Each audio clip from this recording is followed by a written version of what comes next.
Doctor, Hi. thank you for joining me very Thank much. you for having If me. you wouldn't mind giving us an overview of who you are and your specialties. Okay, so my name is Inbar, Maimon Pomeranchik.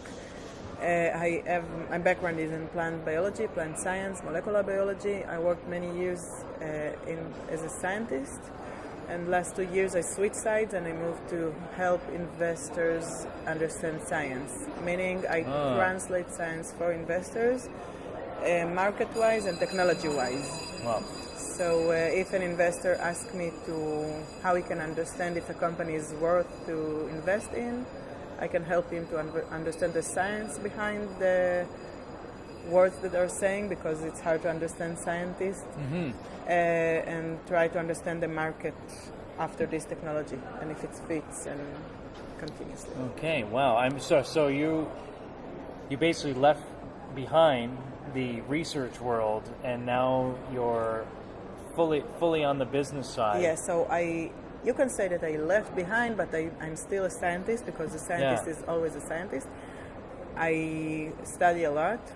Each and every company that I get to know, I study and understand the technology and read all the articles about it and understand what's out there and the benchmark. And so I didn't leave science, but I don't practice science myself. You're on the business end of science, essentially now. Exactly. Yeah. So you're vetting. So if I'm an investor and I say, hey, there's this cannabis company that is using flux capacitors as their secret method to grow cannabis, Yes. And then you'll come in and you'll tell me if that's a real thing or not, or if it's really really going to be something. something. Yeah, so it's two things. One, there are the investors that want to invest in cannabis. They have no idea on what, but they want to invest in cannabis. Yeah, So they just want in. Yeah. Yeah. So I do like an ecosystem to see what's out there and see what fits for them, what's more for them, what they like more. But there are the investors that find a company that they want, and then I do a full due diligence. I call it biodiligence. Biodiligence. Okay. Yeah. And for this particular company. And then I check, and it's not always that it won't work, but sometimes the strategy of the company is going for one way, but because the market is asking something else, you can help the company to understand that the strategy needs to shift a bit. Yeah. So this is something that I do for the company and for the investors in order to go to the right place. So you're not, when you end up working on behalf of the investor, you're not just trying to get them to a yes or no. No. You end up, what it sounds like, potentially, if the investor's really interested, you end up almost working with the company that they want to invest in too. Because I have my added value as a scientist to understand. And I'm not just a broker to, yes or no deal. Yeah. And it's not just about let's go for it, but you can take the strategy and shift it a bit, and then it's a win-win situation. Okay, wow, that's really great. And so how long, you've been doing it now for? A bit more than 2 years. 2 years? Yeah. 2 years, wow, okay. And what was, why? Well, what made you make this move? Yeah, so as I said, I worked many years in the scientific side, and I worked as a researcher, and I got to realize that there is a gap between investors and scientists and companies that talk science, and there are two different languages that the investor is talking and the scientist is talking. So my last company was closed. I say that companies closed because you have the triangle of team, management, and technology. Yeah. And you have to have the three of them very strong. Team, management, technology. Yeah. Okay, You can say management, team, and technology, whatever. But you have to have the three of them. And sometimes the technology is perfect, and the team is perfect, but the management is not good, and they don't know how to take the technology and the team to the right place. Yeah, it's a bunch of brilliant scientists that have and a great technology, and they're just no leader nailing it, and they're not salesmen or necessarily business people. No, and they don't know to take it out to investors and to speak the same language. Yeah. They're talking science, and an investor, once you're talking with him science, he lost it. Yeah. So the investor wants to know how much money will I make for investing and when? And when, exactly. And the scientist wants to research for the rest of their careers. So right? there is a big gap between the two of them, and I found out that there is this gap, and I'm feeling it. Yeah, 1 second here. Yeah. What is that? Do we have to run? No, it's good. Israel, it's Israel. That's some sort of fire alarm, is it? I think someone opened the door and... oh, it's in a... Yeah, someone opened the door, but stop it, it's all on... הנה. דניאל מצלם הכל. לא, בסדר, אני פה. Yeah. שומעים אותי צועקת. There we go. I think we can carry on now because the loud screeching noises stop. Well, so have you... So since you made this move, so you're based out of Israel. I'm based out of yeah. So this is your home base. We met in Toronto, right? So I think that was what three months ago, roughly, at MJ BizCon, and you're actually the reason I'm here. Yeah, I'm sorry about that. No, that's good. It's good. You know, great. I didn't even know this conference was happening, and then I saw you speak there. So is that part of your mandate, part of your business is to really, do you take speaking engagements all over the world and talk about... Israel. Let's go back to Israel. Yeah. Israel is called Startup Nation. You have many, many companies, a lot of technologies, a lot of know-how, and you have like 400 startups every year. Wow. So I speak at a lot of conferences about this startup nation and about all this know-how, and you can technology transfer it to other places. And there are a lot of investment opportunities here in Israel that are open worldwide. So this is a part of what I'm doing also, to speak at conferences. Yeah, you're bringing.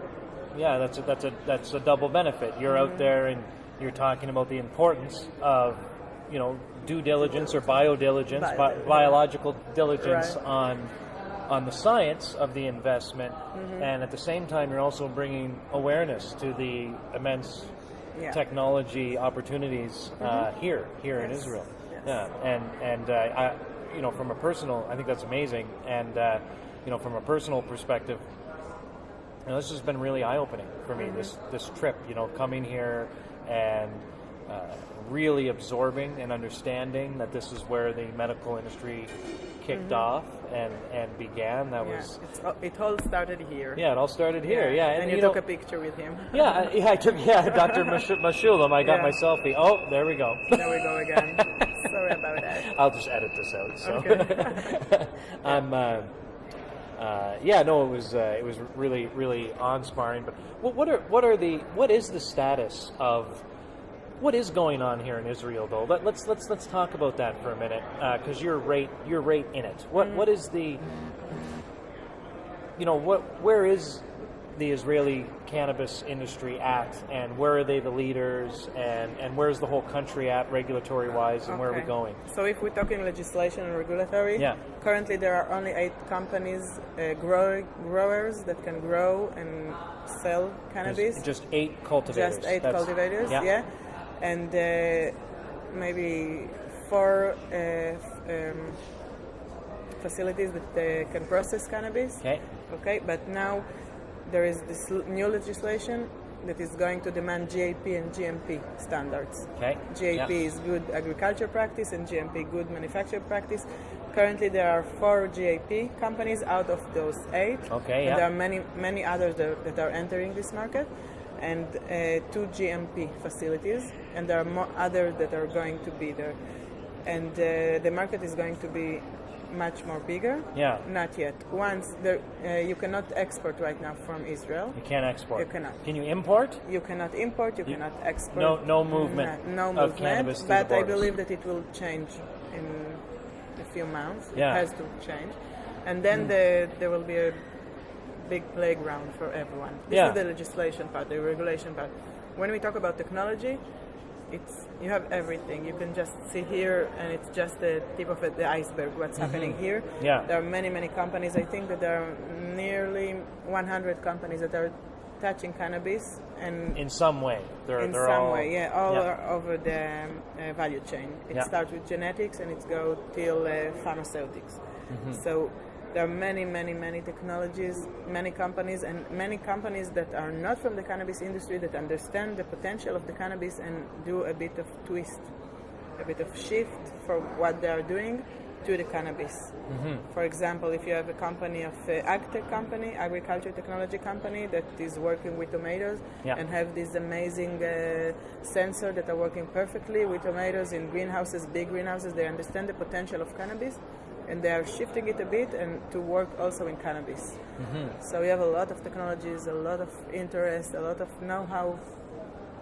So what is cannabis doing for Israel? What is it doing for the technology space? So right now it's another opportunity of exploring and showing, because not just technology-wise, you have in the Technion in the north of Israel, you have a laboratory with 30 PhDs that are working on cannabis and cannabinoid and the endocannabinoid system, and I don't know how many research are being done there with the head of Professor Dedi Meiri. You have in Jerusalem, in the Hebrew University in Jerusalem, you have 17 laboratories that are working on all the endocannabinoid system and cannabis and cancer and cannabis and epilepsy and cannabis and addiction, etc.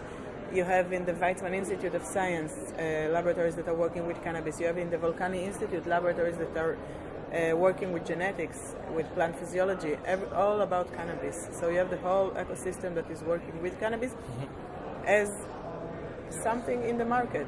It's a product, it's a plant, it's a medicine, it's everything. Yeah, and this is decades, not years. Yes. This has been decades in Israel. Decades, and now it's just evolving because the demand is higher and the world understands. So you have more money for research and more researchers and more results, and everything changed very rapidly. It seems like, I heard Dr. Meshulam speaking, and he mentioned multiple times, he said, we have shown in 1980 the effects of cannabis in epilepsy. And then he made the comment of, we could have helped children 30 years ago. Right. And I don't know why we haven't. And he made another comment about another ailment, and we could have helped people 30 years ago, and I don't know why we didn't do that either. Why do you think that is? It was because, people didn't understand, and still, government didn't understand the potential of cannabis. When you look at it as a drug, as a Schedule 1 drug, all eyes are open, and now it's a big no-no. So back then, in the 80s, people heard cannabis equal drug, equal Schedule 1 drug, that you cannot touch it. But it was very hard to open the mind of people. Ears and eyes and minds. So even with the science. So the science was there. The science was there, exactly. And the politics of cannabis was so overwhelming that just the world wasn't listening. And now... and I guess that's our time now. I mean, it seems like this is the time. This is the time. And we're people all understand, and you see what's happening in the world, and more researchers. And it's like a, how do you say, a snowball? Snowball. Yeah. I know all about snowballs. There was snow on the ground in Edmonton when I left. We could have. I was making snowballs before I came here. That's okay, thanks. I have to go. There is a 2:00. Oh, you got to get going. Okay, well let's finish up here real quick. Okay. So if you just tell me from your perspective, and I don't know if you're a patient or if you have a relationship with cannabis, but what does cannabis mean for you as a person and professionally? So cannabis is a plant, cannabis is a medicine, but still you need to understand that cannabis is not everything, and you need to understand that you need more research. Cannabis does not cure cancer yet. Cannabis is a big word. So, but there is something there, and we are about to find it. Awesome. Well, thank you so much. Bam, nailed it.